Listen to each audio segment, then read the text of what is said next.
There's a lot of multilingual vendors coming to Argentina for human resources. That's a huge threat for us today.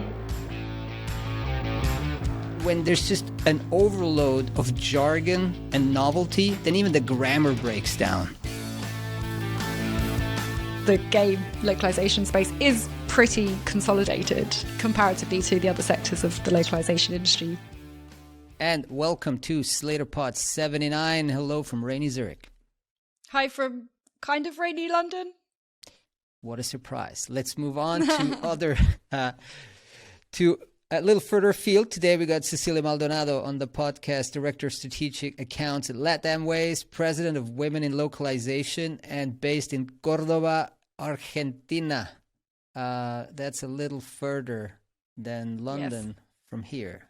And Indeed. Apparently not very easy to get to. A friend of mine is from Córdoba, and she told me it was really hard to get there during COVID. Took a while. So today we have quite the program. We're going to talk about something that I literally figured out, not figured out, but that I played around with about an hour ago, and I thought, well, why not talk about it on the podcast? It's just about MT again. It's just fun talking about it. DeepL. Used it on some editorial content. Then the bankers are bullish on RWS, and that was on the agenda before. And then just this morning, they announced a small acquisition. Then ULG out of Minnesota, has promoted their, I think, COO to CEO. So you're going to tell us a bit more about that. And then a small tuck-in acquisition by our friends over in Waltham, Massachusetts, Lionbridge. All right. So, hey, this week we also presented at the Triton conference. Yes, we did. Yours was 90 minutes. Mine was 45. Was yours double as good as well? Twice as long and twice as good. That was the feedback. I'm kidding. No, it was great. It was interesting. Great program. I got to say kudos to them. A nice mix of industry and academia participants. So it is actually organized by, I think the lead is Ruslan Mitkov from the University of Wolverhampton. And they have a really interesting program. They cooperate in this European Masters in Technology for Translation and Interpreting. Quite forward-looking. Lots of, you got the ability to do Python coding modules and all kinds of like TMS, CAT tool, and NLP things. So very, very interesting. A lot of the participants were familiar with, the kind of the latest tech there. So, that's where we touched on. Very interesting. Triton conference next year. It's going to be in Rhodes, Greece, real life. Well, hopefully they'll have us back so we can go go to Rhodes. Yeah. Why not? Let's go to Rhodes. I'm going to Spain in the fall. I booked for the first time. Wow. Brave. It's going to be good. Brave. By then it's going to be okay. Come on. We're all getting vaccinated. And then Slater Concept remote. Still in September, early bird tickets now. Go get the ticket. Program will be up soon. We're working on, as usual, the agenda will be another great agenda. So I'll be there and you'll be there. So be there too. It's great. Platform's improving, great networking, great program. Hey, I want to talk about something, just briefly bring it up now. So I keep playing around with, like everyone, of course, and most people don't play around. They use it, DeepL, right, for just checking how the quality evolves. As personally, I'm not doing any translation, so it's I just want to kind of stay on top of things. So today I was reading an article on Bloomberg about the headline was "Crypto Scammers Rip Off Billions as Pump and Dump Schemes Go Digital," and let's not talk about the merits of the article, but it's just an article about the whole kind of the crypto scene and how sometimes people get ripped off there. Of course, that's not the Bitcoin ecosystem, which is it's a different thing. It's like all of these kind of new tokens that all these spring up altcoins and all of that stuff. which I'm quite interested in. I mean, quite interested in the Bitcoin side, not the altcoin side necessarily too much. Anyway, so what I did was I was reading it, and then there was I'm gonna have to read this. Sorry, it's hard to explain it. So this is the translation from DeepL. No, well, okay. Let me just read the English first. Let me read the English first. So I read the English, and one of the paragraphs was like, nowadays crypto hustlers and stargazers like Titan Maximus have established a weird symbiotic relationship. It seems to capture everything that's gone wrong with money culture, from Reddit-fueled thrill-seeking to conspiracy theorizing to predatory wheeling dealing. The rug pull is only one play. There's also the gentler soft rug, the crypto version of getting ghosted on Hinge, and the honeypot, which functions like a trap. Old-fashioned Ponzi schemes, newly crypto-denominated, have swindled people out of billions too. So I was reading this, and I'm following all the crypto stuff on Twitter. So I think I'm somewhat familiar with the lingo there. And then I was like, okay, that one will break DeepL and Google Translate, and it did. I mean, it nearly broke my brain, to be honest. It's pretty complex and. Yeah, so there's just so many novel words, concepts, metaphors that would be even hard for a human to translate, right? And so when I put it into DeepL, it's just always interesting to see what it does with it. You really see where those machine learning models are going. So it gets the grammar right most of the time, quite well in German, right? Really the fluent NMT grammar, everything well. But then when there's just an overload of jargon and novelty, then even the grammar breaks down. That's what I find fascinating. Like there was one sentence in there where it kind of devolved back into this kind of pre-NMT gibberish machine translation. So I think just when there's too much jargon, too much novelty, then it breaks down. And I wonder where it's even mathematically possible to do this if there's no data, if there's almost, writing this in German would be hard because like this whole crypto scene is evolving twice as long. Well, and this whole crypto scene is evolving predominantly in English, right? So there is no equivalent for that. I mean, what's a rug pull it's just kind of it's almost like a meme. It's a meme in the English-speaking crypto world. So I'm not sure that meme has an equivalent in German, let alone in some of the other languages. Well, it's very opaque, I think, isn't it? It's obviously a metaphor, but not even one that you can really understand if you don't have that knowledge of the sector. Absolutely. It's a metaphor, but it's kind of a Twitter metaphor that has emerged over the past, 1 year in a subgroup, right? And now it's finding its way into Bloomberg. And, I'm just picking out that cryptos thing here because it's so full of metaphor and it's so fast evolving. But there's a lot of other spaces, of course, that have similar dynamics, right? It's just interesting, just playing around. Cool. Okay, moving on to the more serious world of patent translation. So very serious, yeah. What did RWS do this week? Oh, what did they do? Well, they announced that they have completed an acquisition. They announced that this week of a Japanese patent translation company called Horn and Uchida Patent Translation. It sounds like a Westerner teaming up with a Japanese, founding a. You think it's surnames? Horn and Uchida, maybe? Yes. Okay. Yeah, those are surnames. No mystery there then. Yeah.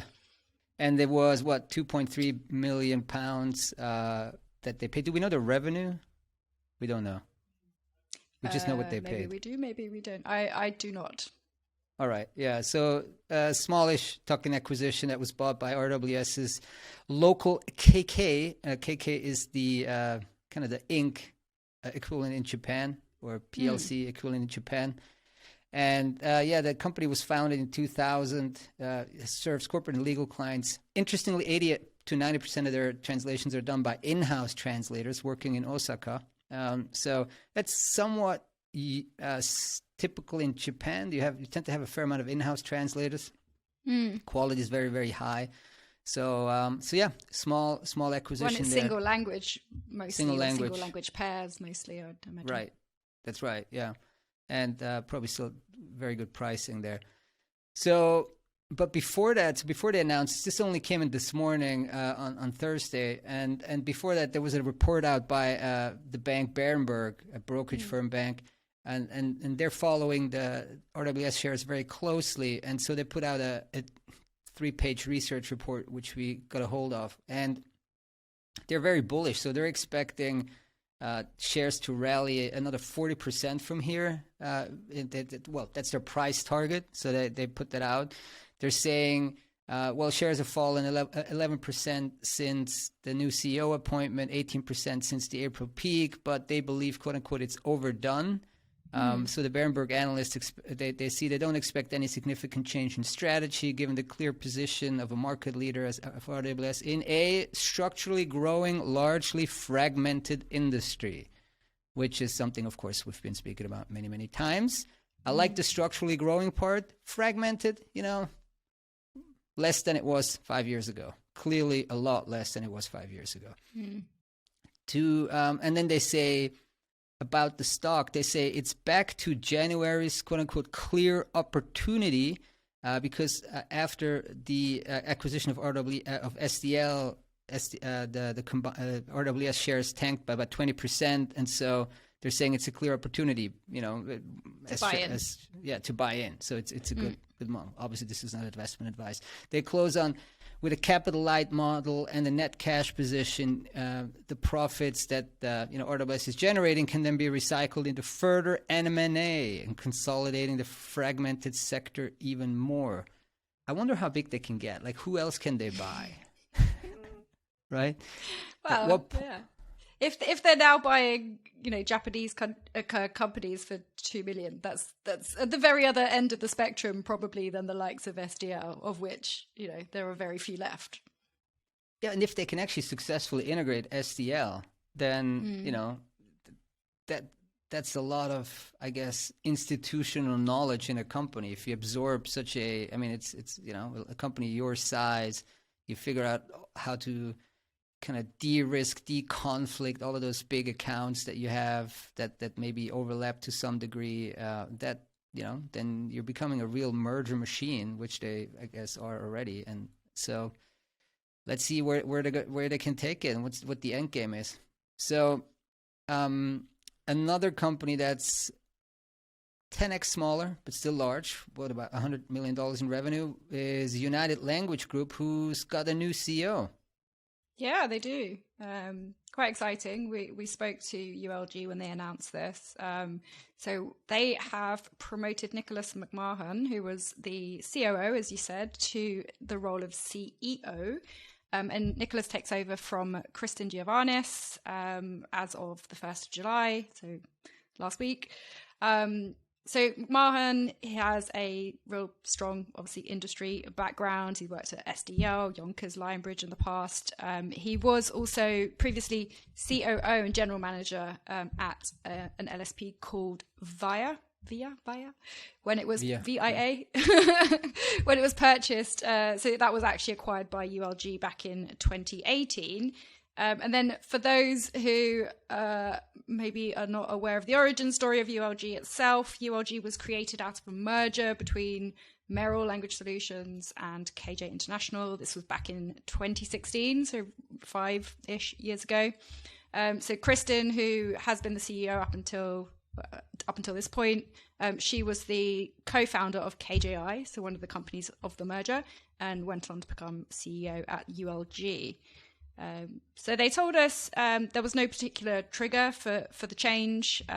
Kristen thought that the time was right, put things in motion to transition out of the CEO role. She's gone back to a role as president. So she was in that post formally between 2016 and 2018, and she's also still on the ULG board. Yeah, it's interesting. I mean, they were talking a little bit about the structure of the business as well, in terms of how the business lines are going to work. So they will not backfill or replace that COO role that Nicholas is stepping out of. So they said that they're moving instead to a business line functional leadership model, which is similar to the model RWS has executed. There you Those go. are their words. Yeah. RWS, blazing the trail, functional leadership. So they've got their service lines, business lines are translation services, interpretation services, and SAP services. Those are the 3 established business lines. And they've also recently launched a 4th business line called Health Outcome Solutions Team, or SAP services. Do you think it's SAP translation services? Because SAP has like a gazillion vendors. Yeah, I know. I haven't dived into it, so I don't really know what that involves. I wouldn't like to comment. But yeah, so they've also promoted, or I think kind of maybe re-established the exec team. So you've got a couple of new people joining. The EVP of there's an EVP of interpretation now. That's James Dodson. There's an EVP of operations, Sila Lafave, that person was the EVP of operations and will become the EVP of translation in line with these functional alignment. And Marty Besko as CFO, Steve Torgerson as CTO, and Aaron Hackinson as EVP of sales and marketing. Got it. All right. Good luck to Nick. Maybe we'll have him on the podcast at some point if we manage all the scheduling. That would be good. Lionbridge acquired Rocket Sound. That's a cool company name. Rocket Sound. What does Rocket Sound do? Well, you could probably guess by the name. Sound. So they do audio, they do voiceover localization services, specifically for gaming. So this is a game localization acquisition. And Rocket Sound is going to be joining Lionbridge Games. That's their game customer-focused division, unsurprisingly.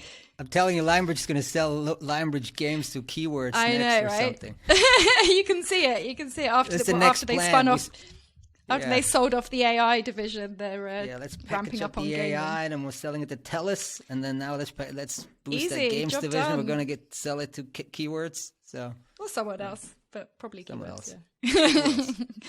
Yeah. Well, there are a few, but I mean, I think what you're pointing to here is the fact that the game localization space is pretty consolidated comparatively to the other sectors of the localization industry. You've got Keyword Studios is obviously a giant player who does far more than just localization. But yeah, I mean, so we spoke, or at least we weren't able to speak to Lionbridge to comment on the acquisition this time, but we did have John Fennelly back at SlaterCon in 2019, and he was actually talking about, several of the different services or verticals that they felt were really key for them, and he identified gaming at that time. So it looks like it has been sort of in the works for a while. It's obviously not a new play. So I mean, Lionbridge has current clients already in gaming. I think they mentioned Xbox, Sega, Activision, Ubisoft, so some of the mega ones as well. They said that the division itself is growing, and they have increasing demand from the Pacific Ring countries, so that would include Asia, Japan, etc. At this acquisition of Rocket, I mean, it is seemingly quite small. According to the LinkedIn profile, there's about 10 people working for Rocket Sound at the moment. It was founded in 2013 by the Tom Hayes, who's the current president. It's an LA-based studio company, so they're obviously right in the middle of the entertainment action there. They work on AAA games, and actually they have previously worked with Lionbridge, so apparently they've partnered on projects in the past. So I think the MD of the Lionbridge gaming division was saying it was kind of a natural, logical choice because they'd worked together already, they know each other. So Lionbridge gets this presence in LA. What they say is an end-to-end game localization services offering now, and these in-house voiceover capabilities. Buy your supply. They bought their supplier, probably. All right, Lionbridge, Rocket Sound. But now let's rocket over to Argentina and talk to Cecilia.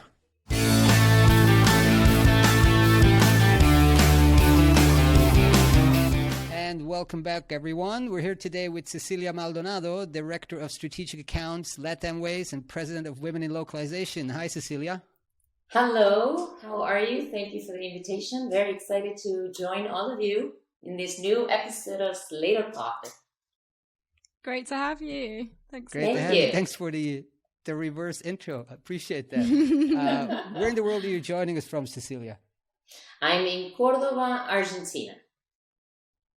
That's great. That's fantastic. Yeah, and today we're going to be talking a lot about Latin America and the language industry there. So tell us a bit more about your background, Cecilia. What brought you into the language industry? How long you've been in this industry? What are some of the career paths? Just a little bit of a personal introduction, also career introduction there. Okay, sure. So my story might be a little bit different from what you're used to hearing of people joining the language industry, especially in the US, where just people from different career backgrounds join the language industry. I went to university to study translation. It's a 5-year course of study in the National University of Cordoba, and I became a certified English translator. And so my joining this industry was sort of a natural path. I could have ended as an English teacher or teacher of English as a second language in Argentina. That was my future, or a bilingual secretary at the time. That was the future for translators back in the year 1999 when I graduated. So I've been in the industry for more than 20 years. And of course, I did not want to end like that. I did that to make some money and make a living for many, many years. But when we started seeing that this was not really changing and that the future was not very promising locally, we started looking outside of Argentina. And that's when we sort of discovered the ATA at the time. My first conference was the ATA conference in Orlando in the year 2000, and it was mind-blowing. I mean, people would stop us in the hallways and beg us to work for them. We were like, okay, you're from Argentina, you're great translators come from Argentina, come work with us. So it was sort of amazing, and we never heard of CAT tools. Imagine a world with no internet when I was in school, right? And then dial-up. So when I started, I can't imagine a world. Okay. Many people can't. Barely. Yeah.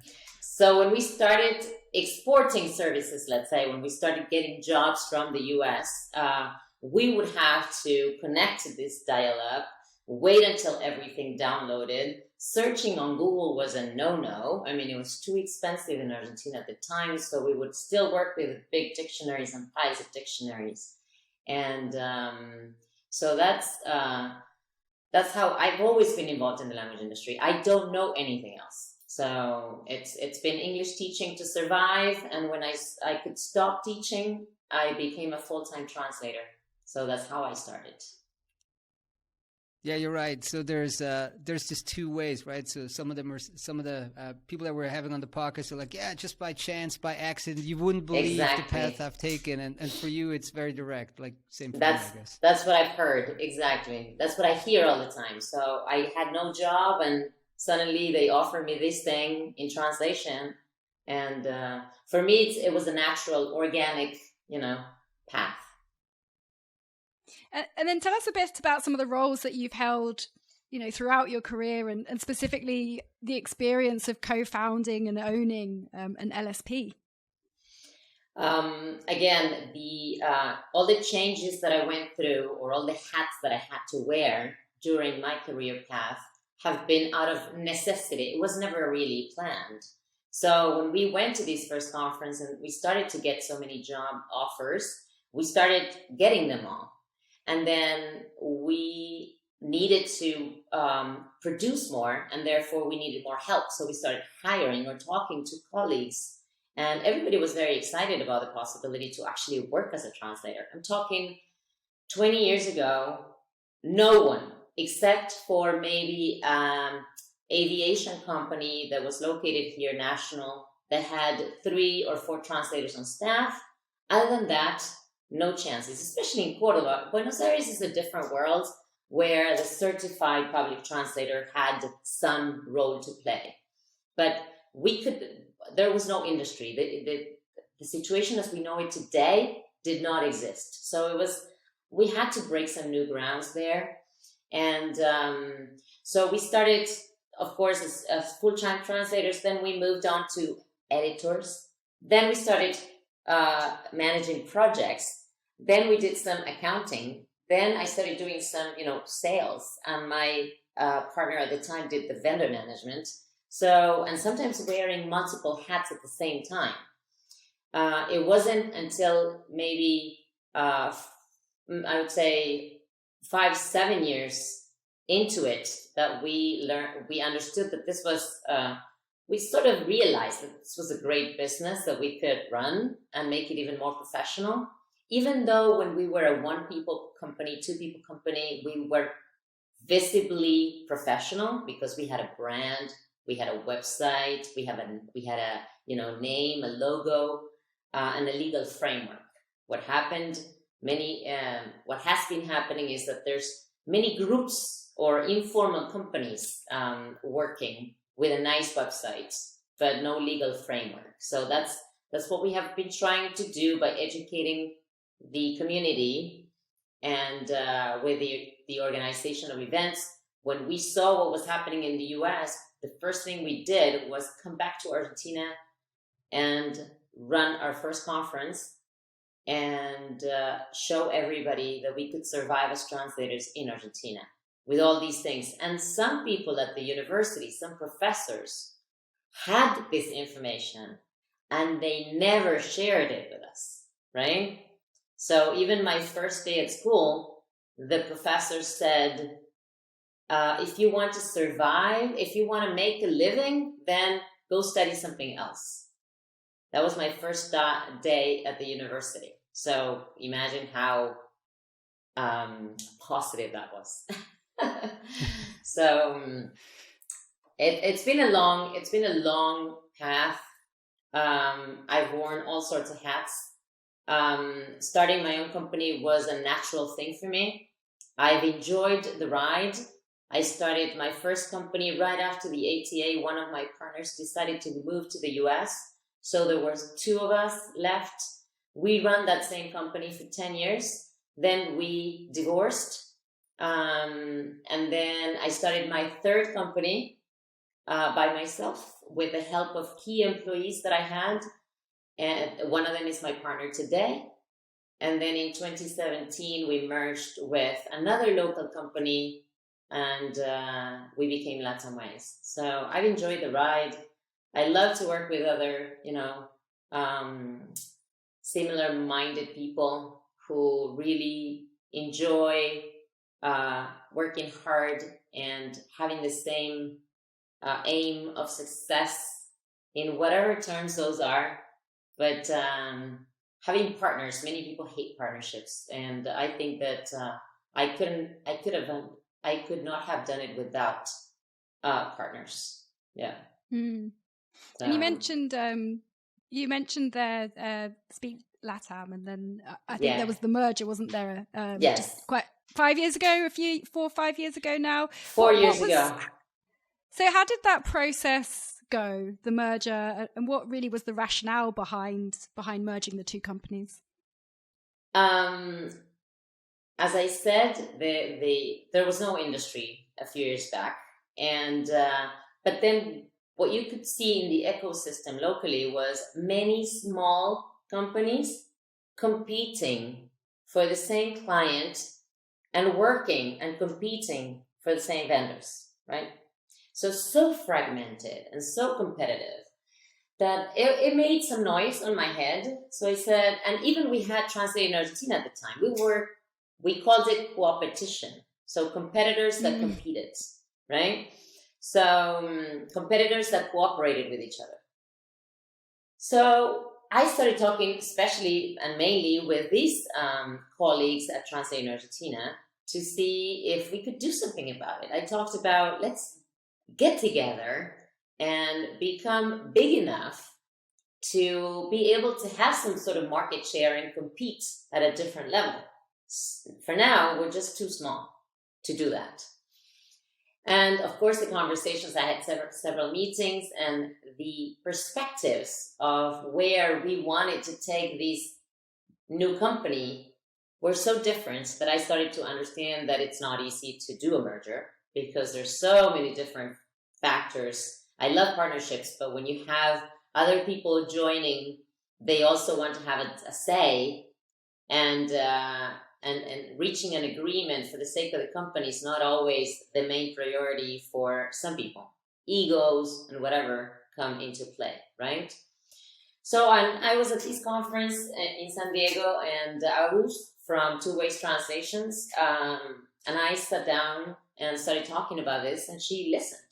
So when we came back to Argentina, we started getting together, sort of brainstorming about it. In fact, at the beginning, we called it Barney so that we could refer to the new company as something. So Barney started to be, discussed, and it was a long process. But we started this process, I believe, with the help of very talented people. We hired a consultant to help us understand all the different aspects of a merger. And so nothing that we did was not really thought. It was a long 2-year process before we actually merged. And the merger was a success because we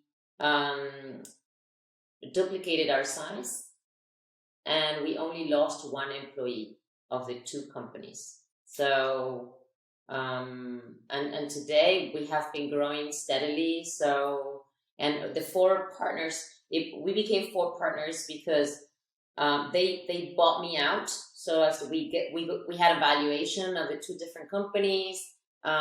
So nobody wanted to have more shares than the other party, so we decided to be equal partners.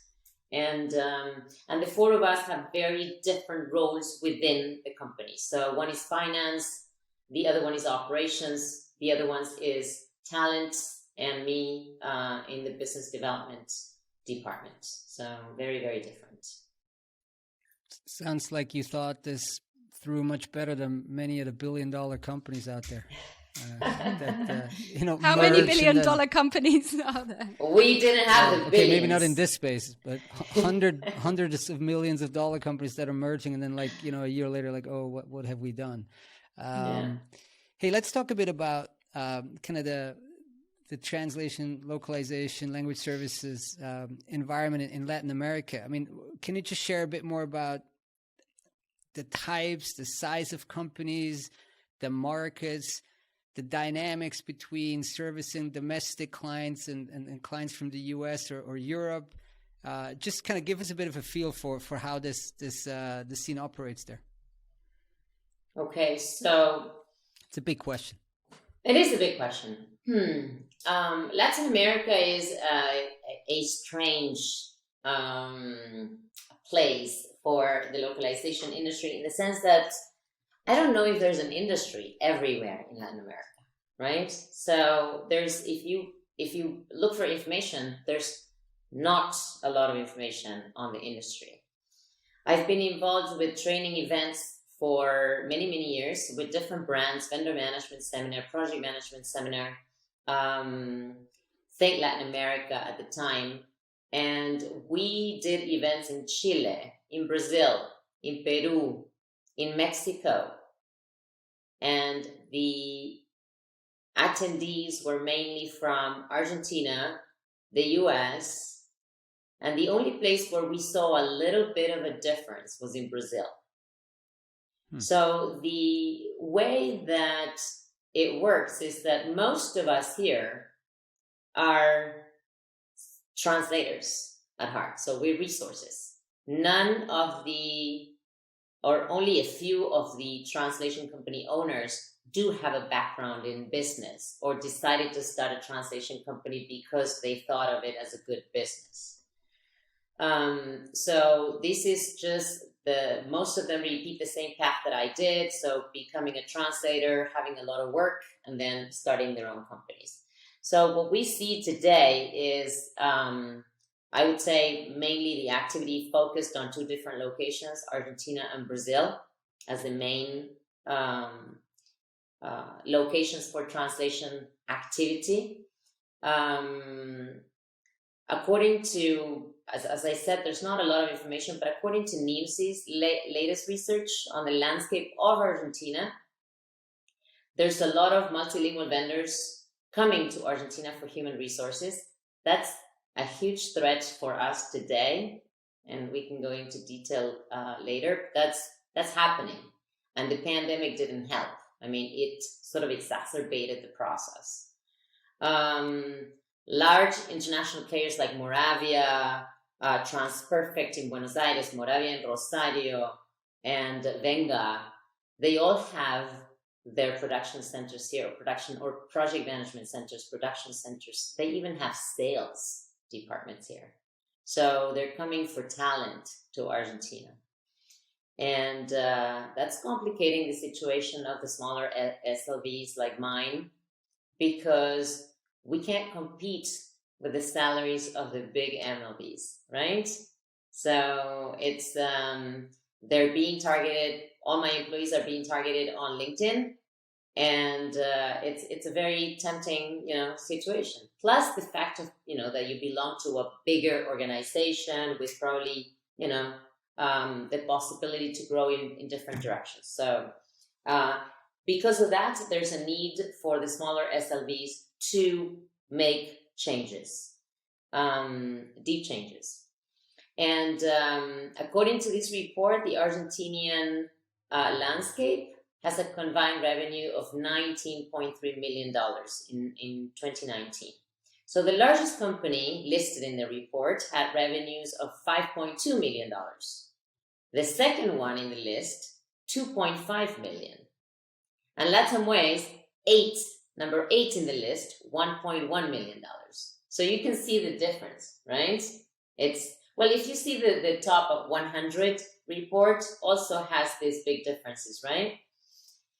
And when you look at Brazil, the largest one reported is 3.1, followed by number 2, 1.9. So it is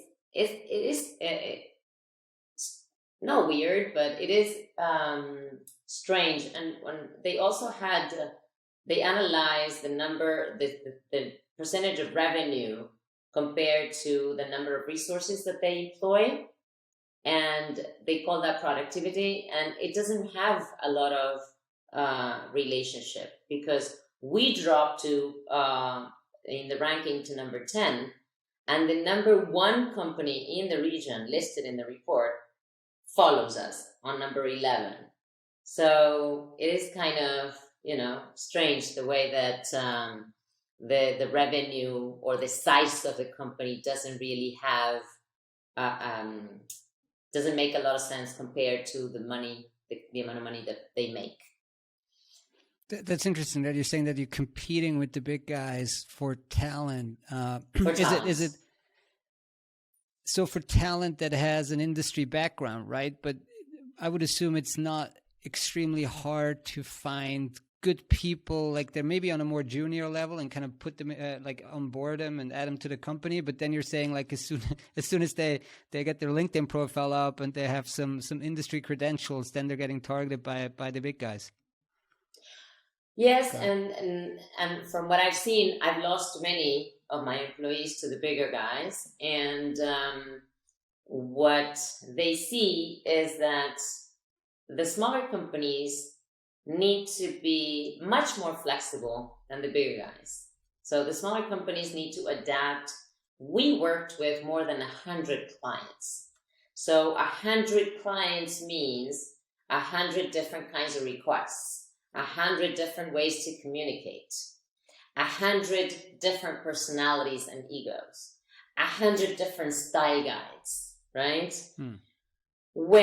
So our project managers are prepared to deal with all of that, right? So the training that they get at the smaller SLVs is so big that when they go to the larger clients, where they only have to deal with one account, one personality, one style guide, one everything, they just have an awesome experience, right? So that's something that we can't really do because we work mainly for MLVs. So the thing is, what I see as a something to pay attention to is that we need the project managers because we are managing projects for most of these MLVs. So if we are constantly being attacked, for lack of a better word, we are in the end doing all the Spanish for these MLVs. So so what I see today as in the ecosystem is like fierce competition. Most of the companies that have grown, that have experienced a large growth, is mainly related to their talent management services and not due to translation services. So that's where the big gap is, and this report confirms that too. So and we have seen friends become enemies because of that too, because as a local vendor, you know how hard it is, and it has been, because there has never been a big company coming here and training people. So we had to do it all by ourselves. So as a local competitor, friend, to see them come after one of your resources and sell them to one of the big guys is a little bit frustrating. But that's done, and we are prepared for that now. Okay, so we had to change. This is what I mean by being flexible all the time. We had to change the way that our project management structure is structured. So we have a lot. We know that we will have more rotation. Before we were hiring 1 every 3 months. Now we're hiring 3 every month, and training project managers, so that we don't run the risk of being left, because the rotation doesn't help. It's not so much the company, but we're still talking teams here, right? And the remote model, or the pandemic, has hit hard in that regard, right? There's 60% of the companies in the industry are used to working remote. We were not. So we had to make a lot of adjustments to be able to communicate better with our team, to have better technology in place, so that we had that feeling of in the same company. But that feeling of closeness and that relationship that is built while in the same office is definitely not replicated in the online model. So that has had a big impact, and it exacerbated the process of people just rotating even more. Training, I think, in this industry is something that I've been fascinated with for a really long time. But I'm curious for you. Are there any new services or workflows that you've seen more demand for recently from your MLV customers or from direct customers? Is MT kind of having an impact on how things are done? What's been your experience there? There's been a lot of changes. The most significant changes as far as services is neural machine translation, post-editing. It's becoming more common to get, especially for AI learning and training. So it's becoming something very common these days. Multimedia is huge. And the thing is that most of the translation companies locally do not have multimedia incorporated within their translation companies. We still, like, the structure of my company is still talents, translator, editors, post-editors. We even created a post-editing training program that people have to do before they actually become post-editors for us, because we detected something there that makes good post-editors different, and it's not the same profile as a translator. So we did some work. we created this online training, and everyone needs to go through that. So that's great. Now, multimedia, different world. And we are still dealing with outsourced labs or studios that do not really understand the localization industry. And therefore, when they don't understand the time constraints, the urgencies. So for translation, we're used to that.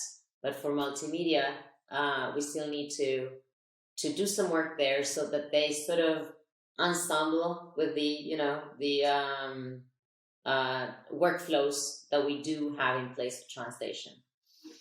Running on autopilot for me lately, for us, or at LatAmWise, has not been an option. I think that even worse than the rotation is the need to constantly rethink your business and where you're going. Before, you used to have once a year a meeting to think strategy, where do we want to go? Now it's like 2 times a year, easy. And sometimes even sooner, because the changes are happening faster, at least locally, where we see the impact and the need to change. We need to be much more professional than we were before. We need to look out for the competition and see how we can be different. Again, the remote world just made everything so much. Made everything closer for everybody. So there's no boundaries. There's no boundaries. And for us, a big change has been, everybody says type of projects, smaller, faster. We've seen that. But for us, a big change over the past 2 years has been the possibility to work with end clients that we never had a chance before. I don't know if they finally understood that that the volume of Spanish is so big that it makes sense to go to the provider,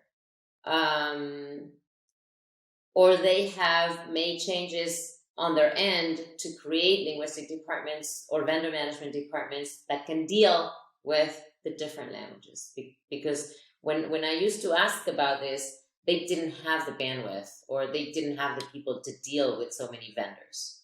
Now I've seen vendor management departments of these end clients and trying to go to the specifics. So having the possibility to participate in RFPs, having the possibility to participate in the client meetings to understand their product and understand what is it that they're selling, and being made part of their company so that we can help them with the translation and localization efforts has been an awesome experience, something that we never experienced before. Do you think that's a function of like better TMSs, like that the client companies tend to have better or more advanced TMSs, and then they just feel comfortable hiring a few log managers internally and then allocating kind of the volumes to individual vendors? Probably that, and the people and the talent. They from my understanding, they never had enough people to be able to deal with the different talents or the different languages. So they prefer to have just one big MLB deal with all of that, because that's all in all. That's all we sell. The translation companies, we sell project management, right? We sell the resources, the negotiation with rates, the payments, the logistics. So bigger or smaller, we all sell the same thing. One point of contact or 20. So it's your choice. But given the volume of Spanish is huge. If you talk about Latin America, Spanish is the most widely spoken language in Latin America, and the main in South America. So there's no diversity. So when we talk about client domestic versus international, since there's no language diversity in Latin America, only very little, then the need for translation is really non-existent, right? So that's why for everybody in Latin America, they go and look for clients in the US or Europe. And in fact, most of the companies in Argentina, more than 60-something%, come from clients in the US, only 20 from Europe. Only 20% of the revenues come from Europe. So most of us in Argentina are working for clients in the US. So let's talk a bit about the other hat that you wear when you're not well, you're always company owner, but I mean when you're doing what you're doing when you're not running the company, which is as president of Women in Localization. So tell us about when you took over the presidency and what you've been working on most recently. Oh, Women in Localization came to my life around 5 years ago. So I was invited by a colleague, and she's in the board today. And I loved the idea, and I loved the sense of community. I started working with the Chapters program, which is the biggest program in the organization. And I started working under the leadership of Anna Schlegel. So for me, that was a huge learning experience. And I love what they did. I started getting more and more involved. I started the Chapters program, then I became program director, then I geo manager, representing the entire the Americas. And then I was invited to the board. Then I was nominated vice president, and now I'm president. The term is only 1 year. So you're vice president for 1 year and then president for another year.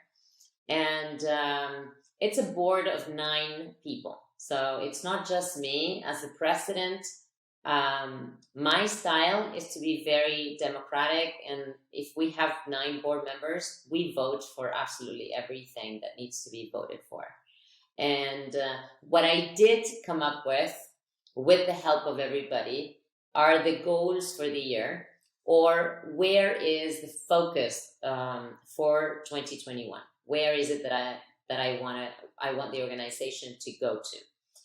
Since I have been working with the Chapters, which is the largest program in the organization, I had a different understanding of the organization.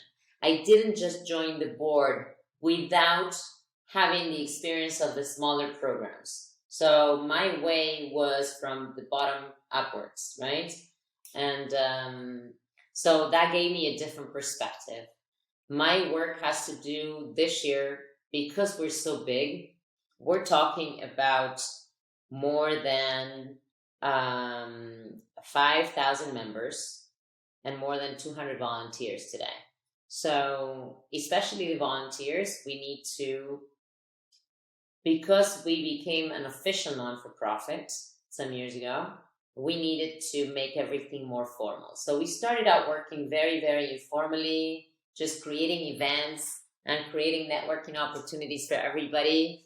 And suddenly we felt we were forced to make everything very, very formal, in the sense that we need NDAs, we need to comply with GDPR, and you know that we have chapters around the world, 28, and these chapters have different rules, right? Even though Women in Localization is a California non-for-profit, then when we go to the different countries, we need to understand what's happening in those countries. For example, we had to close only last month Russia. Because of all the developments in Russia, the non-for-profit laws, the GDPR, the data manipulation and everything, we were forced to close the chapter, or our volunteers could get into trouble, right? So, and we've always been working towards growth and empowering more women around the world. So having to close a chapter for us was very, very disappointing. And for them, you can just imagine. But sometimes you have to make these tough decisions too, for the sake of the entire organization. So my main focus is the members and the volunteers. We wouldn't be Women in Localization if we didn't have them. I mean, they work very hard for our mission, which is the advancement of women and the localization industry. Organizational health, meaning putting everything in order, restructuring, and so that we can continue to grow and be successful long term. Program health, which is we had too many different programs. We're trying to reduce programs, make them more relevant according to the mission. And obviously digital transformation. That's something that we started working on last year, but we continue to grow on. So we have the website, we have a global community where every member can access all the training events that we organize, multiplied by 28 chapters. So every single chapter organizing an event today is being recorded and uploaded there. So we're creating a repository for everybody to go back to. And now we are working on an intranet for all the volunteers. So it's always doing, but with the objective to provide more opportunities for women to be trained, to be prepared, and to take risks, to have the preparation necessary for them to feel confident enough to take these big positions in the world, or to even ask for them. But for that, you need to be trained. And how do we do that? By creating these volunteer positions where they can practice their leadership skills. And we give those positions to those that are prepared. And so we function in a way that we give the opportunity to everybody who's interested to develop their leadership skills. And they learn a lot. So networking, mentoring, training, and practicing your leadership skills are all we're all about. So you mentioned all the geographic chapters, right? 28 or probably pushing 30. What I think it's fairly distributed across the globe, but what kind of geographies are super strong, and especially what part of the language industry are extremely well represented in women localization, like, kind of SaaS localization, software localization, or what other parts of the industry are well represented, and where would you like to see kind of more women joining from? What parts of the language industry? Well, today the Americas and EMEA are pretty tight. So 10 chapters in the Americas,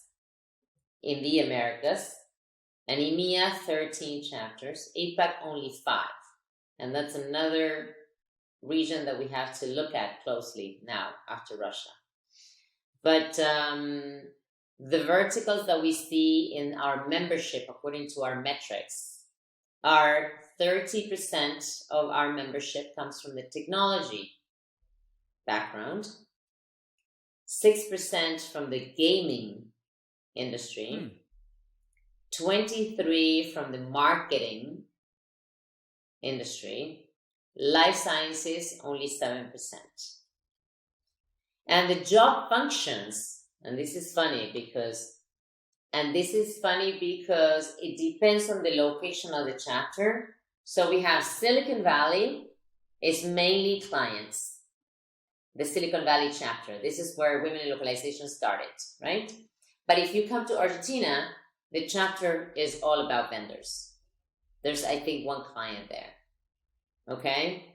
So it depends on what the ecosystem locally is made of. And that's what represents the membership in every single chapter.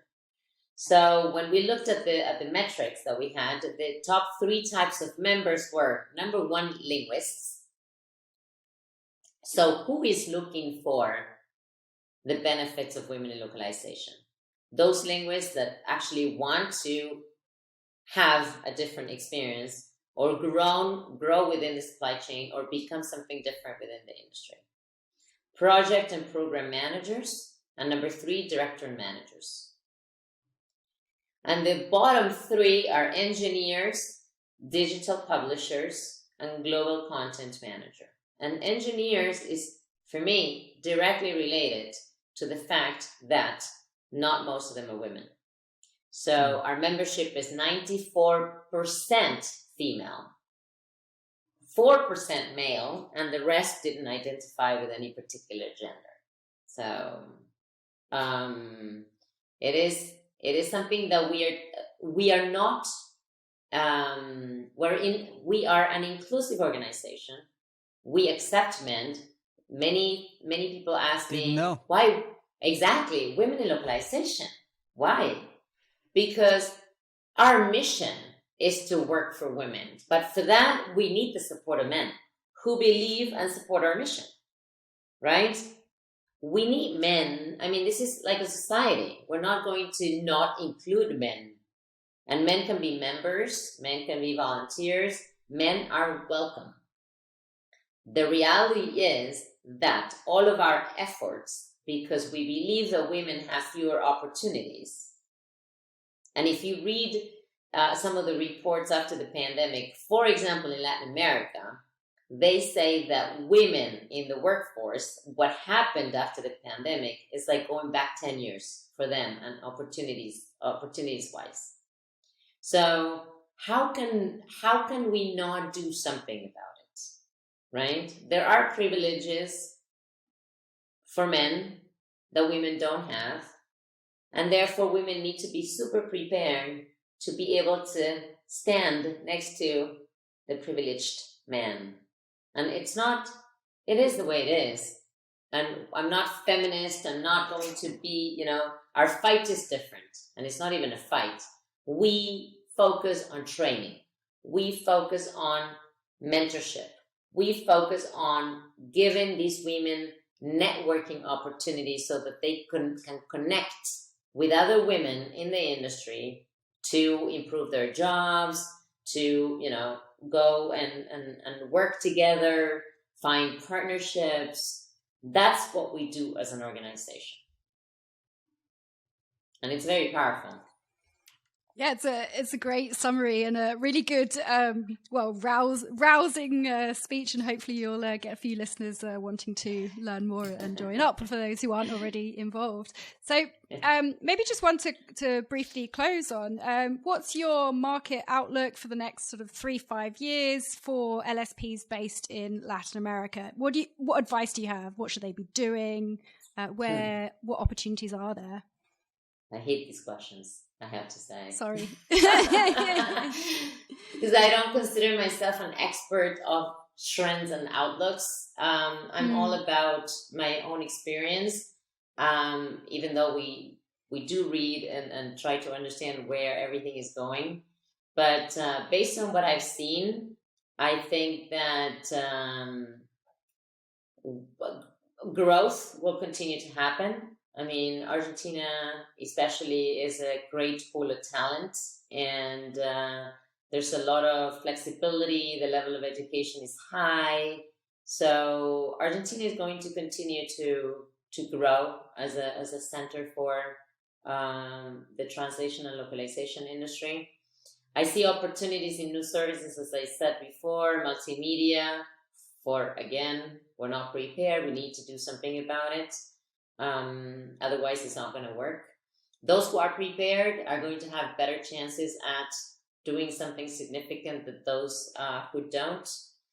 I see opportunities in companies who remain flexible, who have the capacity to recalculate whenever necessary. As I said before, not wait until you have your end-year strategy session, but if you need to recalculate in the middle of the year or in September, because some things are happening around you, having the flexibility to do that is what, can help you stand out. Translation, again, is going to continue for me to happen in smaller chunks in different workflows. Like I've seen that happening based on the need, whether it's tagging, whether it's working with hard copies, and trying to be creative in terms of those new requests. And if you think that your company needs to continue to run in the same way because this is the way we do it, probably you're going to be losing a lot of opportunities. I see potential in companies that can tackle machine translation post-editing in a very professional way. There's a lot of offers out there, and people think that they can do it easily. And even I see vendors taking it very irresponsibly. And I think that it requires some preparation to do this. It's a very different outlook. It works differently, and I think that we need to look at it in that way. And I always see potential for growth for everyone who is willing to do things differently, think outside the box, and take risks. So I think that anyone willing to do that and have that in them is going to be able to survive and thrive. So that's a good one. Let's let that be the final word here. Thanks so much for taking the time, Cecilia. It was great to have you on the podcast today. It was Thanks my for joining pleasure. us.